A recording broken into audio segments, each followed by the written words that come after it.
everyone, how are you? I hope you all are fine. So today we are going to start new chapter of reactive intermediates. क्या चीज? New chapter. तो आप लोग chapter बोलिए या topic बोलिए, कोई फर्क नहीं पड़ने वाला है. हम लोग क्या पढ़ने वाले हैं? एक नया रिएक्टिव इंटरमीडिएट्स को पढ़ने वाले हैं. तो उसको हम लोग इस क्लास में स्टार्ट करेंगे. और हमारा रिएक्टिव इंटरमीडिएट क्या है? वो है आपका फ्री रेडिकल्स. तो आप लोग फ्री रेडिकल्स लिख लो सीधा सीधा, या तो फिर लिख लो free radicals as a reactive intermediate. Topic का नाम लिख लो या चैप्टर का नाम लिख लो और आराम से इस चैप्टर को क्या करना है, हम लोग को पढ़ना है. तो ये फ्री रेडिकल्स का फर्स्ट लेक्चर है. इसमें हम लोग फ्री रेडिकल के बारे में फाइनली इंट्रोडक्शंस देखेंगे. सारा इंट्रोडक्शंस हम लोग इस क्लास में डिस्कस कर लेंगे. उसके बाद फिर हम लोग नेक्स्ट क्लास में इसका जेनरेशंस, स्ट्रक्चर्स, जो भी सारा बातें, रिएक्शंस वगैरह होगा, हम लोग आगे बात करेंगे.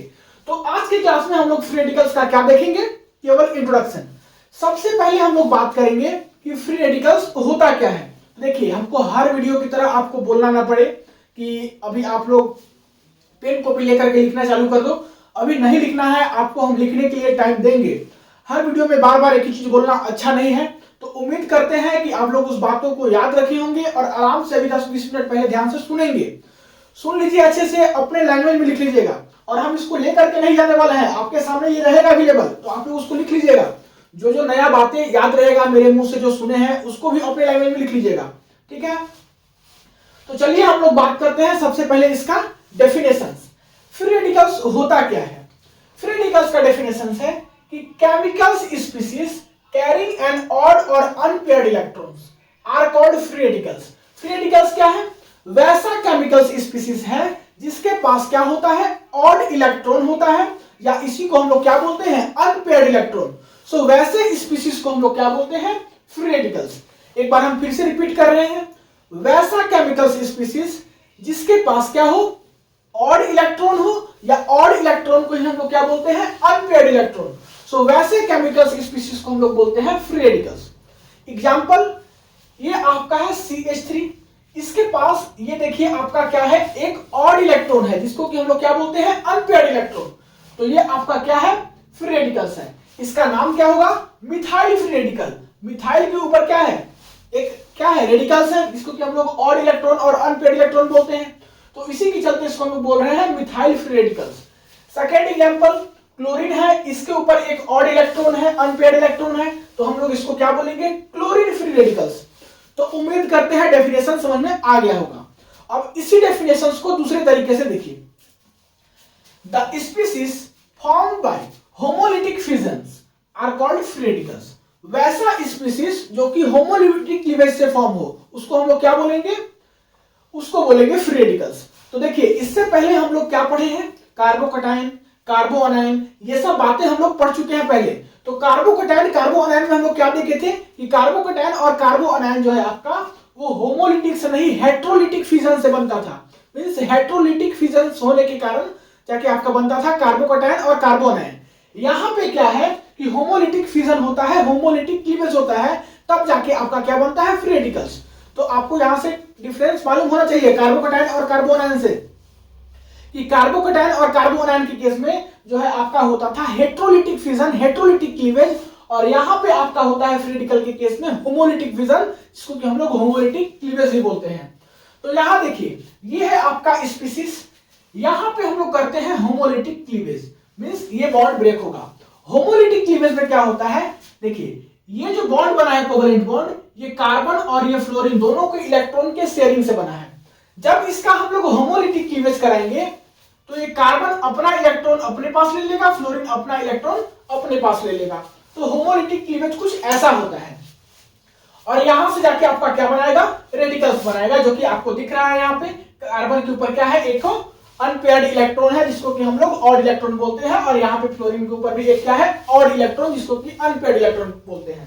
तो यहां से आपको दिख रहा है कि आपको बना रहा है, दिख रहा है क्या चीज? Free radicals. और कैसे बन रहा है? होमोलिटिक फिजन से. The unpaired electrons is represented by dot. ये जो डॉट है, इससे हम लोग क्या दिखाते हैं? अनपेयर्ड इलेक्ट्रॉन को, जिसको कि हम लोग ऑड इलेक्ट्रॉन भी बोलते हैं. नेक्स्ट बात करते हैं कि आपका फ्री रेडिकल्स जो है आपका क्या होता है? शॉर्ट लिव्ड होता है. Free radicals are short lived. इसका क्या मतलब है पहले वो समझिए. शॉर्ट लिव्ड का क्या मतलब है? ऐसे देखिए कि आपके पास रिएक्टेंट है, रिएक्टेंट से क्या बनता है, प्रोडक्ट बनता है। रिएक्टेंट से क्या बनता है, प्रोडक्ट। लेकिन रिएक्टेंट से जब प्रोडक्ट बनता है उससे पहले आपका इंटरमीडिएट बनता है, और यहां पे जो इंटरमीडिएट बनता है वो आपका इंटरमीडिएट बनता है फ्री रेडिकल, जिसको कि हम लोग ट्रांजिशन स्टेट भी बोलते हैं। और ये जो ट्रांजिशन स्टेट है इसको हम लोग देख नहीं पाते हैं, ये बहुत कम समय के लिए बनता है। आपको बता दें कि ये आपका 3 सेकंड के लिए बनता है, केवल 3 सेकंड के लिए बनता है। तो 3 सेकंड के लिए बनेगा तो हम लोग उसको देख नहीं पाएंगे। तो ये आपका क्या होता है, इंटरमीडिएट अनस्टेबल होता है, और ये अनस्टेबल जो है फटाक से किसमें कन्वर्ट होता है, प्रोडक्ट में, मींस स्टेबल स्पीशीज में। तो ये जाके आपका बनता है प्रोडक्ट में, दैट इज की स्टेबल स्पीशीज में। तो यहां से आप लोग क्या देखें कि जो फ्री रेडिकल्स है वो केवल 3 सेकंड के लिए बन रहा है, हम लोग उसको देख नहीं पाएंगे, ठीक है। तो इसी के चलते ये क्या है, आपका शॉर्ट लिव्ड है। एक बात और बता रहे हैं कि आपका फ्री रेडिकल्स क्या होता है, रिएक्टिव इंटरमीडिएट होता है, मींस ये हाईली रिएक्टिव होता है। इसका रीजन क्या है, आपसे एग्जाम में पूछा जा सकता है कि ये आपका रिएक्टिव इंटरमीडिएट होता है, हाईली रिएक्टिव होता है, रीजन। तो रीजन आपको बताना होगा, ये हाईली रिएक्टिव इसलिए होता है and have strong tendency to accept an electron. इसके पास क्या है, स्ट्रॉन्ग टेंडेंसी है किसको एक्सेप्ट करने का, इलेक्ट्रॉन को एक्सेप्ट करने का, इन ऑर्डर टू, किसके लिए, कंप्लीट इट्स ऑक्टेट, ऑक्टेट को कंप्लीट करने के लिए। मींस इसके पास इलेक्ट्रॉन को एक्सेप्ट करने का क्या है, स्ट्रॉन्ग टेंडेंसी है, और वो किसके लिए इलेक्ट्रॉन एक्सेप्ट कर रहा है, अपना ऑक्टेट को कंप्लीट करने के लिए, मींस 8 इलेक्ट्रॉन को पूरा करने के लिए, स्पीशीज स्टेबल होने के लिए ऐसा काम कर रहा है, इलेक्ट्रॉन को एक्सेप्ट कर रहा है। सो दैट्स व्हाई कि आपका हाईली रिएक्टिव होता है, रिएक्टिव इंटरमीडिएट्स होता है। तो उम्मीद करते हैं यहां से आपको बात समझ में आ गया होगा। देखिए कुछ कुछ हम नया बातें आपको बताएंगे जो कि हम लोग पीछे से कंपैरिजन करेंगे। आपको बता रहे हैं, एक बात यहां से रिमेंबर कर लीजिएगा हमेशा के लिए, हम लोग कार्बोकैटायन और कार्बो अनायन पढ़े थे। तो कार्बोकैटायन और कार्बो अनायन भी आपका क्या है, रिएक्टिव इंटरमीडिएट्स है। जैसे आपका फ्री रेडिकल्स रिएक्टिव इंटरमीडिएट्स है, वैसे ही कार्बोकैटायन और कार्बो अनायन ही भी क्या है, रिएक्टिव इंटरमीडिएट्स है। लेकिन हम आपको बता दें कि जो आपका फ्री रेडिकल्स है वो सबसे ज्यादा हाईली रिएक्टिव है। क्या है, सबसे ज्यादा हाईली रिएक्टिव है कार्बोकैटायन और कार्बो अनायन दोनों के कंपैरिजन में, ठीक है। तो ये सब बातें आपको बस याद रखना है। आपसे कोई सिंपली पूछ सकता है कि फ्री रेडिकल्स जो है वो कार्बोकैटायन कार्बो अनायन से हाईली रिएक्टिव है कि कम रिएक्टिव है, तो आपको आपका क्या आंसर होगा कि हाईली रिएक्टिव है। अब हम लोग बात करते हैं आगे, it can not be isolated. जो फ्री रेडिकल्स है उसको हम लोग आइसोलेट नहीं कर सकते हैं। क्यों आइसोलेट नहीं कर सकते हैं, क्योंकि ये बहुत कम समय के लिए बनता है, 3 ही सेकंड के लिए बनता है। तो इसको हम लोग कैसे आइसोलेट करेंगे, तो आइसोलेट करना क्या है, मुश्किल है। नेक्स्ट क्या है, this species are also regarded as electrophiles. हम लोग बात किए थे इलेक्ट्रोफाइल्स के बारे में। इलेक्ट्रोफाइल्स क्या होता है, इलेक्ट्रॉन डेफिशिएंट स्पीशीज, और इसके पास देखिए एक इलेक्ट्रॉन का क्या है, रिक्वायरमेंट है। तो ये भी आपका क्या है, इलेक्ट्रॉन डेफिशिएंट स्पीशीज है। सो दैट्स व्हाई कि फ्री रेडिकल्स को हम लोग क्या बोल सकते हैं, इलेक्ट्रोफाइल्स भी बोल सकते हैं। अब हम लोग आगे बात करते हैं, they are paramagnetic in nature. Paramagnetic क्यों है, क्योंकि इसके पास अनपेयर्ड इलेक्ट्रॉन है। अगर इलेक्ट्रॉन पेयर्ड रहता तो क्या होता, डायमैग्नेटिक। यहाँ पे इलेक्ट्रॉन अनपेयर्ड है, डेफिनेशंस में ही लिखा हुआ है किसके पास क्या होगा, अनपेयर्ड इलेक्ट्रॉन, तो ये आपका पैरामैग्नेटिक होगा। ये सब के बारे में हमको डिटेल डिस्कशंस करने की कोई जरूरत नहीं है, ये सब बस जान के रखिए। The free radicals differ from carbocations and carbanions shown as below. आपका फ्री रेडिकल्स जो है वो कैसे डिफर करते हैं हम लोग कार्बोकैटायंस और कार्बो अनायंस से, उसको हम लोग देखते हैं ये रिएक्शन से। ये देखिए आपके पास क्या है, फ्री रेडिकल्स है, मींस इसमें क्या है, कार्बन के पास, स्पीशीज के पास क्या है, एक ऑड इलेक्ट्रॉन है, अनपेयर्ड इलेक्ट्रॉन है। सो दैट्स व्हाई इसको हम लोग फ्री रेडिकल बोल रहे हैं। अब ये कैसे आपका क्या है, इसको हम लोग डिफरेंस कर सकते हैं कार्बोकैटायन और कार्बो अनायन से, वो देखिए। ये है आपका फ्री रेडिकल्स, इसमें अगर हम लोग एक इलेक्ट्रॉन को दे दें, मींस एक इलेक्ट्रॉन को यहां पे हम लोग और ला दें, तो क्या होगा, यहां पे एक इलेक्ट्रॉन पहले से है, एक इलेक्ट्रॉन और आ जाएगा, तो 2 इलेक्ट्रॉन मिलकर क्या बना लेगा, नेगेटिव चार्ज। और यहां पे कार्बन के पास अभी एक ही इलेक्ट्रॉन है, एक ही ऑड इलेक्ट्रॉन है, एक ही अनपेयर्ड इलेक्ट्रॉन है, लेकिन 2 इलेक्ट्रॉन आ जाएगा। जैसे ही हम लोग एक इलेक्ट्रॉन को ऐड करेंगे तो और नेगेटिव चार्ज बना लेगा। और कार्बन के पास अगर नेगेटिव चार्ज बनेगा तो उसको क्या बोलते हैं, कार्बो अनायन। मींस इस प्रोसेस को हम लोग बोलते हैं रिडक्शन। क्या बोलते हैं, रिडक्शन। इसमें क्या करेंगे कि एक इलेक्ट्रॉन को ऐड करेंगे, इसके ऊपर बना लेंगे नेगेटिव चार्ज, और ये हो जाएगा आपका कार्बो अनायन। तो लिखा भी हुआ है कि एडिशन ऑफ इलेक्ट्रॉन, यही क्या होता है, रिडक्शन। अब बात करते हैं कार्बोकटायन के केस में।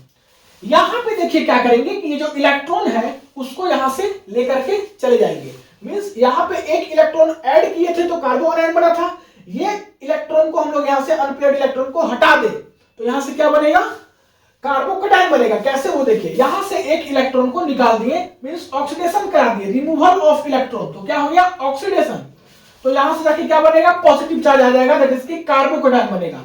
तो ऐसे आपका क्या है, डिफर करता है फ्री रेडिकल कार्बोकटायन और कार्बोअनायन से। तो उम्मीद करते हैं यहां तक आपको कोई दिक्कत नहीं हुआ होगा। अब हम लोग बात करते हैं एक अलग टाइप का फ्री रेडिकल्स के बारे में, ठीक है, जिसका की नाम है परसिस्टेंट फ्री रेडिकल्स। तो उसके बारे में देखते हैं। तब तक फटाक से वीडियो को पॉज करके यहां तक नोट कर लीजिए, इसको हम लोग फटाक से मिटाएंगे, जल्दी नोट कीजिए। चलिए मिटाते हैं, 1 2 3 मिटा दे।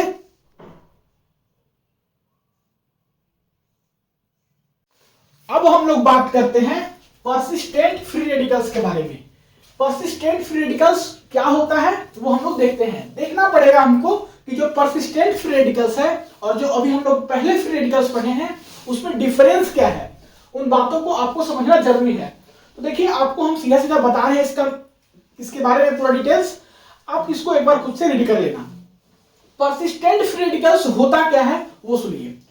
वैसा फ्री रेडिकल्स जो कि स्टेबल हो, क्या हो, स्टेबल हो, या इसी को आप ऐसे ही बोल सकते हो कि जिसका लाइफ टाइम ज्यादा हो, जिसका क्या हो, लॉन्ग लाइफ टाइम हो, उसको हम लोग बोलते हैं परसिस्टेंट फ्री रेडिकल।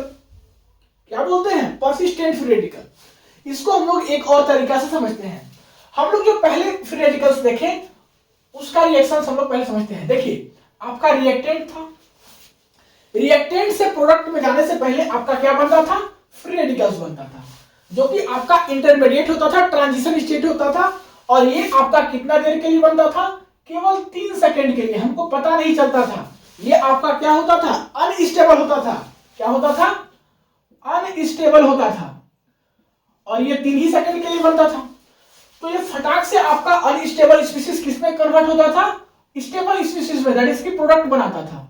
ये हम लोग पहले देखे थे। लेकिन यहां पे परसिस्टेंट फ्री रेडिकल में क्या होगा कि यहां पे आपका रिएक्टेंट है, रिएक्टेंट से आपका क्या बनेगा, फ्री रेडिकल बनेगा, और यहां से जो फ्री रेडिकल बनेगा वो आपका परसिस्टेंट फ्री रेडिकल बनेगा। और ये जो है आपका वो क्या है, लॉन्ग लाइफ टाइम है, इसका लॉन्ग लाइफ टाइम है। ये कलर से दिख रहा है या चेंज कर दे, चेंज कर देते हैं, हो सकता है रेड कलर उतना विजिबल नहीं होगा लाइट में। तो इसका क्या है, लॉन्ग लाइफ टाइम है, लॉन्ग लाइफ टाइम है, मींस ये आपका क्या है, स्टेबल है। तो ये लॉन्ग लाइफ टाइम है, स्टेबल है, तो ये प्रोडक्ट बनाएगा ही नहीं। क्यों प्रोडक्ट बनाएगा भाई, हम लोग क्या करते थे, रिएक्टेंट से प्रोडक्ट क्यों बनाते थे, क्योंकि वो आपका क्या था, अनस्टेबल था, और अनस्टेबल से यहां पे क्या बना था, स्टेबल। यहां पे अनस्टेबल गलती से लिख दिए थे, अनस्टेबल से हमको क्या बनाना था, स्टेबल बनाना था, इसके लिए हम लोग प्रोडक्ट बना रहे थे। लेकिन यहां पे ये रिएक्टेंट है और इससे हमको प्रोडक्ट बनाने की क्या जरूरत है, जब हमारा लॉन्ग लाइफ टाइम इसका है, किसका, फ्री रेडिकल्स का, और यही जब हमारा स्टेबल है। तो क्योंकि हम प्रोडक्ट किसके लिए बनाते हैं, स्टेबल स्पीशीज बनाने के लिए, हमारा स्टेबल स्पीशीज तो रेडिकल ही हो जा रहा है। तो ऐसे रेडिकल्स को ही हम लोग बोलते हैं परसिस्टेंट फ्री रेडिकल। और ये जो परसिस्टेंट फ्री रेडिकल है ये आपका रेसिस्टेंट करता है किसको, डाइमेराइजेशन को, फिर आपका डिसप्रोपोर्शनेशन को, and other routes of cells annihilations, they may not be very stable. अब हम लोग बात करते हैं इसका एग्जांपल्स। इसका एग्जांपल्स देखिए, ये आपका स्पीशीज है जो कि आपका फर्स्ट एग्जांपल्स है। यहां पे ऑक्सीजन के ऊपर एक ऑड इलेक्ट्रॉन है, दैट इज की अनपेयर्ड इलेक्ट्रॉन है। तो ये आपका जो रेडिकल्स है वो कैसा रेडिकल्स है, परसिस्टेंट फ्री रेडिकल्स है। ये भी आपका परसिस्टेंट फ्री रेडिकल्स है, यहां पर भी एक ऑड इलेक्ट्रॉन्स है, दैट इज की आपका क्या है, अनपेयर्ड इलेक्ट्रॉन्स है। तो ये आपका क्या होता है, स्टेबल होता है, स्टेबल होता है। तो ये फाइनली इसके आगे जो है आपका प्रोडक्ट नहीं बनाता है, यहीं पे रुक जाता है आपका, यही स्टेबल स्पीशीज है।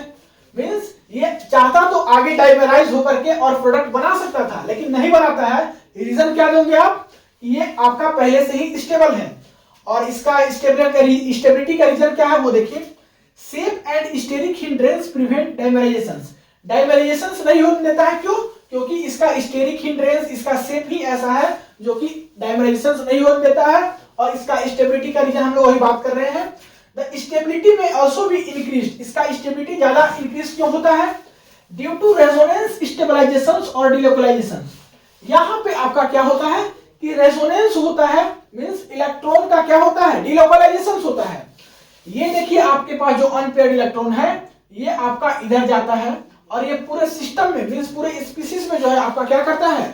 स्टेबलाइजेशन करता है, डिलोकलाइजेशन करता है, रेजोनेंस करता है। और जिस स्पीशीज में आपका डिलोकलाइजेशन होगा वो स्पीशीज क्या होगा? ज्यादा स्टेबल होगा। तो रीजन यही है कि ये जो स्पीशीज है, मींस परसिस्टेंट फ्री रेडिकल्स जो है वो ज्यादा स्टेबल क्यों होता है? कोई पूछेगा तो क्योंकि यहाँ पे आपका क्या होता है?